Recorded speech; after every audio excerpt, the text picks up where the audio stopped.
So what's up guys, welcome back to my channel. तो कैसे हैं आप सभी लोग। तो भाई बहुत दिन हो गए थे, एक तो कोई शॉर्ट वीडियो नहीं आई।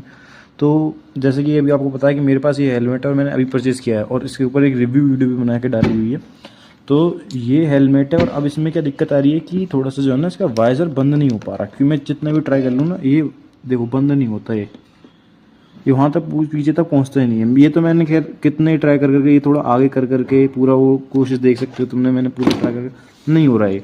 और मैंने इसमें पूरे ऑयलिंग वगैरह भी की हुई है। तो ये ठीक कैसे करते हैं या फिर ये ठीक कैसे होएगा, उससे रिलेटेड मैंने एक शॉर्ट वीडियो बनाई है, अभी आप जाके देख सकते हो।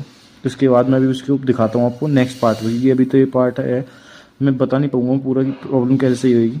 तो आप जाके उसे चेकआउट कर सकते हो।